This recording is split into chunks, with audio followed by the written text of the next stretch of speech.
Taken out, it's the front page of Sport. Of you had no idea, did you? Which one? I know exactly what that is. U-turn by Fiorentina as Alvaro Arbeloa comes in and is officially the man to take over from Xabi Alonso. He faced the press today and spoke about the team. Bueno, yo creo que todos hemos visto los últimos partidos y la temporada y cómo se esforzaron el otro día en la final de la Supercopa. Creo que tenemos no solo una gran plantilla, sino un equipo de chicos dispuestos a todo, sabiendo cuál es la exigencia del Real Madrid. Que no se nos olvide tampoco que aquí hay jugadores que tienen 6 Copas de Europa, que muchos de ellos han sido campeones ya con el Real Madrid, que parece que esto se olvida pronto. Y ganar con este escudo solo lo puedes hacer a base de esos valores que tú nombras, ¿no? A base de esfuerzo, a base de sacrificio, a base de constancia. For more on this, let's welcome in Frank Leboeuf still with us, and Sid Lowe, who has marked the departure of Xabi Alonso by getting rid of his horrible beard. So at least that's one positive and for Real Madrid. And his glasses from yesterday. Sid, what's the point? Hang on, I thought the glasses were supposed to make me look clever. No, I can put them back on if you want. Rossini, that's the only reason he got hired, they say. Anyway, right, serious stuff, Sid, what's the point? If they're not going to listen to Xabi Alonso, they're not going to listen to Carlo Ancelotti, why is this squad going to listen to Alvaro Arbeloa, who hasn't got anywhere near as much experience as those two? I suppose part of the answer to that is how much do they need to listen to him. Will his message get through to them better? Will he connect with them better? Will he ask different things of them that they're more inclined to listen to? Because you just said then, you know, they didn't listen to Xabi Alonso and they didn't listen to Carlo Ancelotti. Now, it's true that the final season of Ancelotti didn't work very well, but his previous seasons were pretty good, where he was twice European champion, or in fact 3 times if you add the 2 different spells together. So I think that's part of it. It's about a connection with them. And also, you know, these kind of decisions don't always need to be seen purely in footballing terms, but also partly in political terms, in terms of the sense of the relationship and also the sense of where it's going now. And of course, with Xabi Alonso, I think the club, or certainly the president, felt that this wasn't progressing. What? What do you think? Well, I think it just brings another level of intrigue to our La Liga coverage because, you know, Barcelona have been a great talking point. They've had great success under Hansi Flick, but they give us a story every week with this sort of bonkers high line and really entertaining football. And we thought we were going to get some great story, which we have in a negative way with Real Madrid, but we thought we were going to get this, and Sid touched on it yesterday, was this whole change of structure, which we thought we were going to get, but in hindsight was probably a bridge too far. The intriguing thing now is, as we sit back and watch the title race every weekend, is what's the aesthetics of Real Madrid? Is Arbeloa going to be able to make a difference? Are these players, some of them, not all by the way, are some of them going to change? Are some of them going to listen? Are some of them going to grow up? There's no stones been thrown at the likes of Kylian and Mbappe. He's pulled his weight. But there are quite a few, some have been injured, but there are some who have not and who have been very problematic. Some more public than others. And I think that's going to be the intrigue now. Is Arbeloa going to get that tune out of this team and everybody's on harmony? Or are we going to sit and watch them every weekend and go, this is just the same. Yeah. This is the same. They'll press when they want to press. They'll run about when they want to run about, and they'll try and flick a switch and turn it on. That's going to be the real intrigue for me watching Real Madrid going forward, what the difference Arbeloa can make. Because that was the interest for me with Xabi Alonso. What can he do that Ancelotti, and Sid's right, Ancelotti was great, but not in the last season. And what could Xabi Alonso do to make this big difference? And we all sat back and go, come on, this is going to be fun. And it just wasn't. And I hope for Arbeloa, it is going to be at least fun for him. How's he going to make them on harmony, or in harmony, as the rest of us would say? I think Arbeloa's, for his task or for his need, is to be a man manager, which oddly, I think where Xabi Alonso went wrong. You never would have thought that Xabi Alonso, given Sydney his playing career... But can you see my point? If I'm VINI or one of these players who refuse to defend or refuse to track back, if I've got Arbeloa telling me to do that, why am I listening to him? Especially when I know he's only temporary. I take your point absolutely, but to Sid's point, there's so many layers to this. One, World Cup to come, and you don't know what's going to happen immediately before or after in terms of manager availability. There was this dynamic between Vinícius and Xabi Alonso, where Vinícius is refusing to sign a contract unless he was out of the picture. So there was so much for Florentino Perez to consider, not just from a footballing perspective, but from a running a football club's perspective. And so he felt the best thing to do was at least try to button that up with Vinícius Jr., and then you figure out what the next steps are in terms of who comes in and who's the longer-term replacement. No, he hasn't, I mean, unless I've missed something, he hasn't agreed this new contract yet, has he? Vinny, no. Right, so he's got what he wanted, right? He's realistically got what he wanted, which is Alonso out. Now, he is bright enough, it should be, to know that if he continues in the same vein under Arbeloa, he isn't in a very strong bargaining position, or as strong as he would want to be, for getting the dosh, and that's what it's all about for him. It's getting the money, it's getting the big payday, it's been one of the top guys. Continuous poor performances and bad attitude and inconsistency isn't going to get that for him. Now, I think part of that was down to the fact that Alonso was there and they were butting heads. But he's got his what he wanted now. So I think we'll see a different Vinícius Jr. And I'm not saying for 1 minute that's right. I am not. But I think the way the cards have sort of folded for him and Alonso, he's been holding the ace. But to continue holding the ace with Florentino Perez for his contract, he's got to show that he's willing to perform. So I think, right or wrong, we may see a more productive and energetic Vinícius Jr. in the second half of the season. OK, well, inevitably, Alvaro Arbeloa was asked about Vinícius Jr. and inevitably, Arbeloa said all the right things.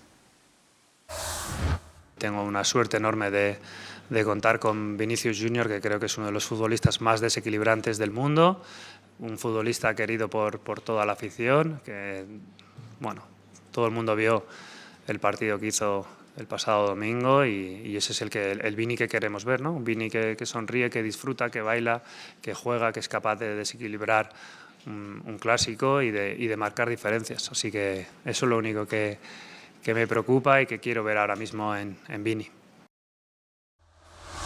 Sid, I'm intrigued what the fans are saying about all of this. Well, let's pick up on that Arbeloa quote when he says he wants to see a Vinícius that smiles, that enjoys it and that dances. He doesn't say, I want to see a Vinícius that tracks back, that works hard, that runs, that breaks his balls for the team. He doesn't say that. And I think that's quite significant because, of course, the fans have been frustrated with the level of his performance, obviously, but I think it's been bound up more in questions of attitude than in actual performance level. And so I think what the fans think now is, well, actually, the players have seen a manager go. Most of the fans weren't necessarily in favour of Alonso going. And so I think what they think now is the players are even more exposed than before. So you have to respond now because they were already whistling Vinícius. They were already frustrated with the performance level and they were already not blaming the manager. So if it continues to be poor with a change of manager, I think there will be that sense, and you know, Craig was talking about it just then, Vinícius has got what he wants. It's not necessarily about Vinícius, it's just that perception from the fans. You've got what you wanted now, you've got nowhere to hide anymore. It's interesting, Frank, and I wanted to get your opinion on this. The footage that emerged of Kylian Mbappe refusing to do the Guard of Honour after Xabi Alonso said the players should do it after the trophy presentation. Just explain to me, obviously I haven't been in this environment, like, how big a deal is this, somebody saying no to a manager in this circumstance? It's not a big deal. Oh, really? I'm sorry, I don't see what that's it. Yeah, I mean, it's not a big deal for me. I would have never done the Guard of Honor thing. I know you lose, you want to go home, you're devastated, you're ashamed for the club, the fans. You don't want to spend time, you know, to play the gentleman and be nice to the opponent. And if you're, of course, if you're Barcelona, you can do that for Real Madrid because you're the king of the world. But if you are the loser or the runner-up, to be nice, you want to go home. You know, you don't want to do nice things to anybody. It's a fight that you face. You lost. you go on, bye-bye. You're not the nice guy, and you don't want to be the nice guy. So for me, it's not a big thing. If I can have a word on Real Madrid, you know, I thought with Paris Saint-Germain, a couple of years ago, we had the example of what not to do. And with all the coaches that they had, it never worked because the players were doing what they wanted. Oh, I thought, you know, it was a lesson for the world of football. It doesn't seem to be for Real Madrid because that's what they are going through right now. We've got to stop all this, haven't we? I mean, they're getting walloped. They're not playing well. Sid mentioned it. The fans are whistling. We've seen some really poor performances, home and away this season. Sometimes the results have been there, but the performances, the eye test, looking at the way they've played has been pretty bad. As I said the other day in the show, you could count. You're lucky to be able to count in one hand the performances this season, certainly in the league, that you went, well, that was good. Yep. Maybe 2 or 3 at most. And here they've just been beaten again by their biggest rivals in this cup final. I mean, Frank's right. We have to, you know, the last thing in a player's mind, and I think Xabi Alonso here, you know, it's just a manager who thinks he's doing the right thing. Okay. He thinks he's doing the right thing to be, to give respect to. So I suppose from the outside looking in, I'm just thinking, what if Carlo Ancelotti had asked them to do that? Would they have turned their back on him as well? Or I think there's every chance, because is that just a complete lack of respect we're seeing? Well, I think that ship has sailed with Alonso, to be honest. So I don't know with Ancelotti. I think you know, as a player though, if you had a manager. No, I'm not doing that. I'm not doing that for any team. I'm not. Here's my question. As a player, I don't know of teams doing guards of honours for a cup final like this. Right. Xabi Alonso lost, the Europa League final? Yep. Does anybody remember Leverkusen doing guard of honour then? I just find it... Barcelona did do it for Real Madrid when they won the Supercopa. Oh, well... When they've done it before. I find it odd. I find it odd. When I was at Celtic giving Rangers a guard of honour, they'd have killed us. I tell you what, the windows in our houses, the players' houses, would have been bricks thrown at them. Yeah. I mean, we have to stop. This is a kind of social media driven thing now. Oh, it's got to be respect. This is a sport. This is a contest. This is a business. This is a livelihood. Managers are getting sacked.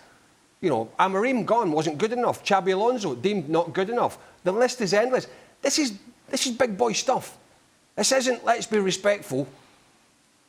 You know, let's just roll the sleeves up. Let's go and get stuck in. They're the enemy for the day. Mm-hmm. Right, I might go for a beer with them behind the scenes back in Spain. That's okay. You can have mates in the opposing teams. That's fine. But during that few hours of a match day, Shaq, you're playing for your team, and I'm playing for mine. I find it really odd. Really, really odd. Sid, Frank mentioned, obviously, Kylian Mbappe and what happened at PSG. Real Madrid were fine, weren't they, till he came along? It's a slightly facile conclusion to come to, but I think it's a natural one for people to come to. And of course, one of the things that really underlined this was what happened in the summer. So you have this situation in which Paris Saint-Germain have won it all. They face Real Madrid in the Club World Cup, in which Real Madrid have won 3 games in a row. Kylian Mbappe comes back for the first time, and they beat them 4-0. And at that point, I include myself, by the way, at that point, lots of us picked up on that very famous clip of Luis Enrique talking to Kylian Mbappe and basically saying, if you don't track back, this is disastrous. Trying to get through to him and not finding a way. Now, it is a bit simplistic. It is a bit reductionist. And, of course, Kylian Mbappe has scored 29 goals this season.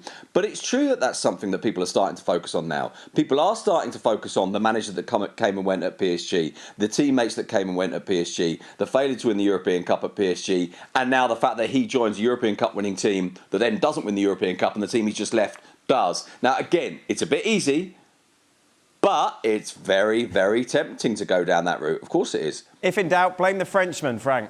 Well, you know what I was talking about that, I wasn't only blaming Kylian Mbappe, I was blaming the system and the fact that Paris Saint-Germain board allowed the players to deal. Messi, Neymar, Mbappe and others, they were doing what they wanted. That's what I was aiming really. And that's what I see with Real Madrid, where clearly the players, they do what they want with Ancelotti, with Alonso, and supposedly they're going to do the same with Arbeloa. I have no doubt about that. And you have to change maybe the individuals, but mostly the spirit of it. So I don't want to talk about Frenchmen or whatever. I was to talk about the togetherness of the people who don't work together, and we don't, of course, for some of them don't track back, like VINI, like him, but like it was in Paris Saint-Germain with Neymar, Messi, and Mbappe again. So they have to deal with that. Who is guilty? I think first, the board is guilty. The system around the board is guilty. The coach is guilty. And the players are guilty. So everybody is, and somebody has to find the right way to create a chemistry and a hierarchy. Well, France have done it. Mm-hmm. And that would be the argument. You know, PSG, the dynamics wasn't right. The dynamic at Real Madrid at the moment isn't right.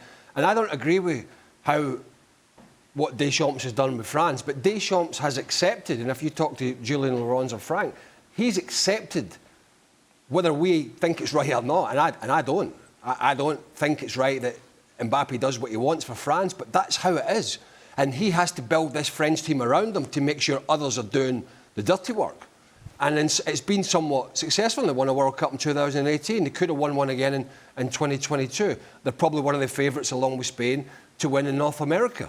But they've accepted, with Mbappe in the team, that they have to get the balance right in other positions. The problem at Real Madrid is not just Kylian Mbappe. And so, therefore, the dynamic and the balance is not right, because when you've got at least one more and maybe two who are looking at the Frenchman and going, yeah, I've been a bit like that myself for a couple of years, I think I'll just join in, then that's a problem elsewhere. You can maybe carry one player, a superstar. If you look at Argentina, for example, winning the World Cup, they were not the greatest side.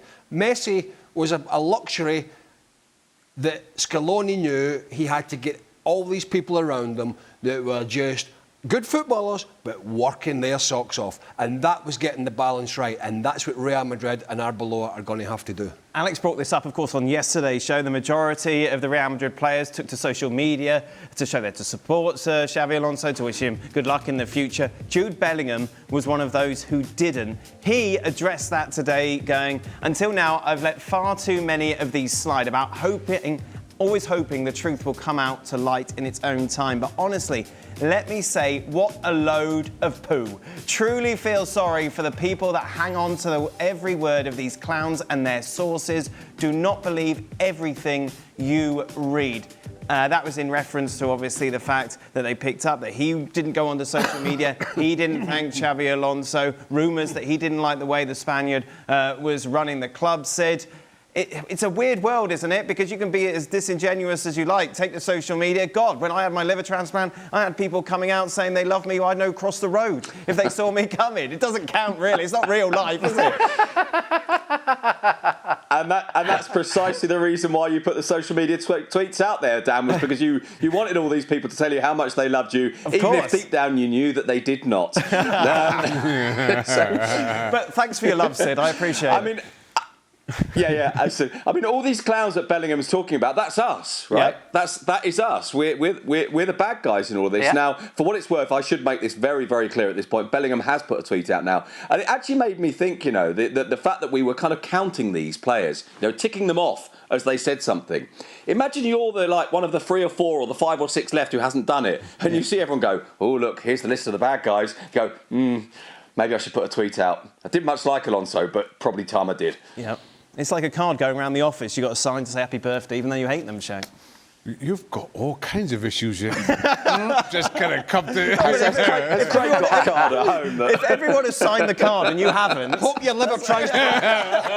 Hope your transplant goes well, you horrible little bitch. Oh, you must hate this, Burley. This is right on the street. Well, a few managers I felt sorry for when they went, but at the end of the day, it's just, it's the world we live in now, isn't it, where everybody's looking to see who's responding to the recent sacking. Well, if he doesn't respond, he doesn't like him, and he's falling out with him, and that's just the world we live in. I wouldn't get involved in any of that stuff. Not interested. No, it's like buying everyone a present for Christmas apart from one person, Shaka. You feel obliged. Well, once again, Dan, you just airing all your cheese galore. Listen, I'm with Craig in that I don't understand a lot of this need for players, and not just in this situation, to rush to social media to apologise for a poor performance or whatever it may be.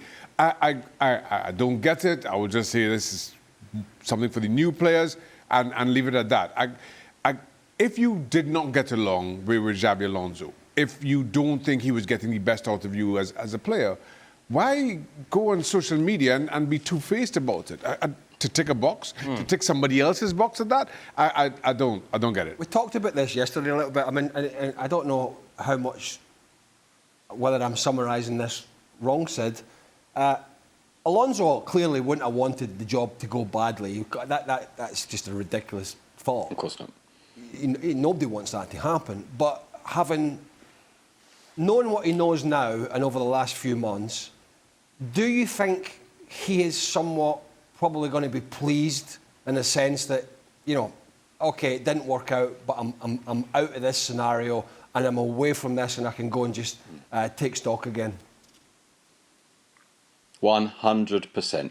I think there will be hurt pride. I think there will be disappointment at how it's ended. I think he will feel that this was an opportunity maybe lost. But I think right now the feeling will be, better off out. And also with the assuredness and the certainty that there will be other clubs who want him now. That clubs will look at what he did in Germany and that will eclipse what's happened in this brief spell at Real Madrid. That clubs all the way through the Premier League, the best 4 or 5 clubs in the Premier League, will all be thinking, this is someone on the market that we would very much like to have here. So in that sense, absolutely, 100%. Frank, I'll give you the last word on everything. What would you like to use it on? Do you know what, for the next coach, I don't know for Arbeloa how long it's going to last, but for the next coach in Real Madrid, they have to ask a question before signing. Can I ask Mbappe and Vinícius Jr and Jude Bellingham to track back? Is that possible? And if they don't do that, can I put them on the bench or I will be sacked? That will be the next crucial question, because otherwise it will never work. And as I took the example of Paris Saint-Germain, we have the certainty that if not everybody is working, that doesn't work.